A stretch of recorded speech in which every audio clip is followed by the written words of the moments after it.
Welcome back to the SSL Family Dad channel. Today we're going to take a look at the greenhouse winter garden, or I guess what you could call the survival garden. So let's take a look through and see what's been growing, and then we'll talk a little bit about what's been working well and what has not. So this is the cool weather crop end of the bed. This is generally where I plant cool weather things. I have some spinach growing in here, which has been growing pretty slowly. It germinated pretty well, but it's been growing pretty slow. And then right next to it here, we've got all of our black-seeded Simpson lettuce, which is growing really well.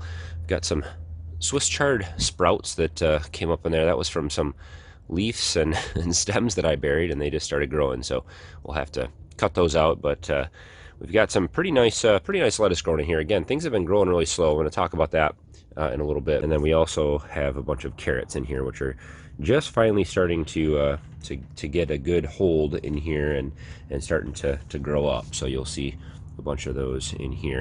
And then I do have some cabbage in here also that I planted, but I do not see that any of those sprouted. I'm not quite 100% sure, but I think that I would see those by now. They should be in this area here. So definitely have some weeding to do, but this is almost acting like a cover crop in here, the weeds. So we'll let those grow, and the carrots will grow up taller than them, so I'll leave that stuff there. And then over here we've got the Swiss chard. Now this has been in here since February of this year. It is now the end of December, and this Swiss chard I've just continued to cut and come again with this. Down here we have the broccoli, and they're growing pretty good, but they're a little bit weak looking. They're kind of leggy a little bit, and again, that's one of the things we're going to talk about. Some weeds in here also, but again, I'll probably leave some of those weeds in there until these get established a little bit more, and then we'll come through and clear the weeds out and maybe put some straw underneath or wood chips or something in here. And moving down the line, there is some potatoes. And you can see these are a little bit leggy too. Now my potatoes that I've grown don't always stand up on their own anyway, but this is pretty loose here, pretty floppy. You can see a bunch of potatoes in here. Those are all volunteers. I just must have missed some potatoes when I harvested this year.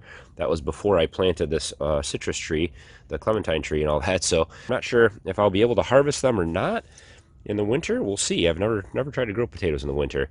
And here are the peppers. This is one of them that we transplanted from the garden in the summer. It was all cut back, and you can see barely any growth. I mean, it has been a couple months now, and these are just barely hanging on. You can see new sprouts coming in, and the leaves are growing, and they're healthy, but it's just at super slow motion. The clementine tree has been doing really well, though. You can see this is all new growth. So all these sprouts here, those are all new, and you can see on the end of the leaves, these are all new growth. So the citrus tree has been growing very well. Now it won't generally flower until it gets real hot. That's generally what happened to us when we shocked it when we brought it inside. Usually it would flower. So we'll see if in the spring this year, once this gets real hot in here on a regular basis, if this will flower for us. And then we've got all these pepper plants. Now these ones here have been in here again since February, and it's December now, still growing, and we've got some peppers on those almost ready to harvest. This one here was a transplant also, and was touching the side of the plastic, and I think the frost got it. It may have recovered a little bit. I see some new growth down here, but the top of it kind of all died off, so we'll see if that one makes it. And down at the end here, you can see these peppers are actually doing pretty well. So these could be harvested. I mean, you can eat these at any stage really, but they're not mature by any means. They're pretty small. And that might really be it in here for the peppers. There's probably a few more hidden in here. It looks like we've got another one kind of starting here, but growing pretty slow. We got a couple more in here too. And then back in the back there, we've got that eggplant. That's been here since February also. It's growing really well, but no flowers, so I think that needs a little bit hotter temperatures to flower. The last week or so I've been heating it with a lot of pallets, and so this has been some free wood to heat this. I just don't have a lot of other wood to burn right now stacked aside for this. After the holidays we'll get out and get some more. And that's pretty much all that will sit in here today. It's a warmer day, so this won't really fire up throughout the day. Some cardboard and a piece of rotten cherry, and that'll take care of it for most of the day today. I'll fill it at night and and get us through the night. But so this is the thermostat for the unit, and I have it set at about 150 degrees right now, so it keeps the internal water temperature at 150 degrees. I think it must have a 10 or 15 degree split, so once it drops 10 or 15 degrees below that 150 mark, it'll kick on. This little blower kicks on, solenoid will pull this up, this flap up, and it'll suck in air and feed the fire. There's really just two things that are required to run the boiler. This little fan here, this is what is it, say 0.7 amps. And then we have the little circulation pump that's 1/25 horsepower. I don't know the actual amp draw on this. I'd have to put an amp meter on it and see, but it's pretty low power. So what has been working and what has not been working? Well, the heating system's been working great. I've had no issues. One morning there was I didn't load the wood burner very good. It got a lot colder than I thought it would. And I came out here and the alarms were going off. There's an alarm on the, I don't know if you can see, the temperature controller over here that controls the thermostat for the heater and everything. There's an alarm on that. When it drops below, I think it's 40 degrees in the raised bed, there's an alarm that goes off. Now, I also have wireless temperature sensors that will notify me on my phone, but the batteries were dead in that, so I didn't get the notification. I came out here in the morning and it was like 33 degrees in the raised bed. So it was a close call. But it was morning, the sun was starting to come out. I was able to get the wood burner fired back up and going again, and heating this raised bed. But it will heat this pretty much overnight. It was about, I think it was 19 or 20 degrees that night, and actually the fire had gone out the night before. I loaded it and thought it was still going, but nothing burned overnight, and so it had gone all night just with the thermal mass of the water that's in the piping here and in the wood boiler itself.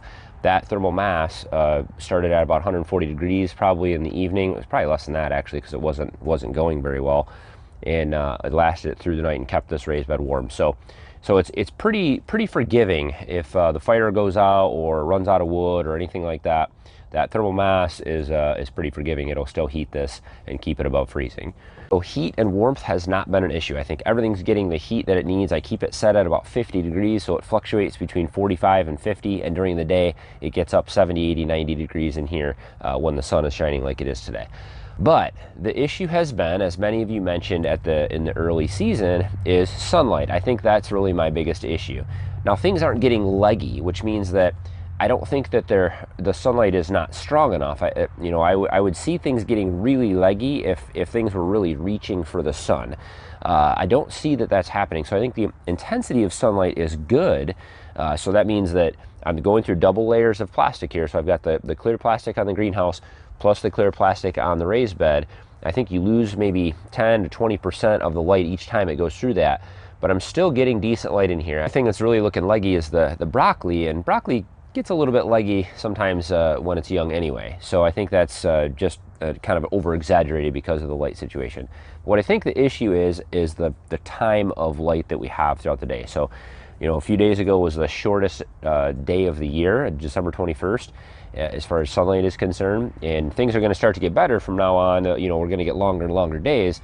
But I think I really do need to supplement this somehow if I really wanted things to grow well like they do in the summer. I mean, these peppers, I would have had just peppers growing everywhere if I had the amount of sunlight that we have in the summertime. We're not even getting 12 hours of sunlight. It's dark. The way that the sunlight goes here, I don't really get sunlight until probably 9 o'clock in the morning, really getting in here. And then by the time the sun goes down or gets in the evening here, at 4:30 and maybe 4 o'clock even, and I'm barely getting any sun in here. And so if you think about that, we're getting 7 hours of good sunlight here, of direct sunlight, and the sun is very low in the sky. Right now we're approaching about 11 a.m. and the sun is right about here.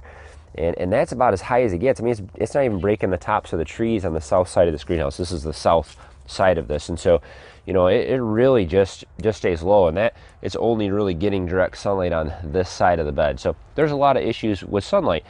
Now, things are going to grow and things are going to survive and they're going to make it through the winter, and that's fine. But if I was looking at this in a survival situation or wanted to provide my own food through the wintertime, which was really the goal, I would really need to plant this much earlier, especially for my leafy greens. I would need to plant in probably August in order to start having leafy greens to harvest by now. And the fruiting plants like the peppers and even tomatoes and the orange tree and all the other kinds of things, the eggplant, I don't think that they're gonna fruit with that much sunlight. I just don't think they get enough photosynthesis to really, you know, produce enough energy to put back into those plants. They're growing, they're healthy, but they're certainly not thriving. So what could I do? I could definitely put some LED grow lights in here. I have a few. I could design an LED grow system, light system that goes all the way down the length of this that would supplement that light for maybe an extra 5, 6, 7 hours a day. I end up kind of defeating the purpose if I have to do that. I may try to do that just to see what the results difference are. I may put some LEDs in here and see if we can get better results, but adding that much power draw to this system, so adding that much cost to the system really defeats the purpose. It would be, you know, be the most expensive leaf of lettuce I ever grew. So I don't necessarily know if I want to do that or not. So we got what we got. We're gonna have to learn, and next year plant earlier, transplant things in here earlier so they can get established a little bit better, so that we have some leafy green growth earlier in the season. I may try some different crops that require you know, part shade, and maybe that will help. I'll keep you guys updated on this garden, because this is all kind of an experiment for me. Growing in the middle of winter when it's 20 degrees or below most nights here, it is a challenge. Well, let me know what you guys think of the survival garden. I certainly would have died if I was truly depending on this for food for us this winter. It's an interesting experiment, and overall things have been going really well. I'm actually happy with what's going on here, and I'm excited to harvest some things. I'm impatient, but we'll wait and we'll see what we can get out of this, and I'm sure it'll be some good food. So don't forget to hit thumbs up on the video. I'd love to hear your suggestions in the comments for some things that we should try to grow in here, what grows well in low light and low temperature situations. And of course, if this is your first time here to the SSL Family Dad channel, I'd love to have you subscribe and follow along. We do lots of gardening things and trial and error type things, experiments and DIY stuff, and anything you could expect out on a homestead or farm. So as always, guys, thanks for watching. Have a good one.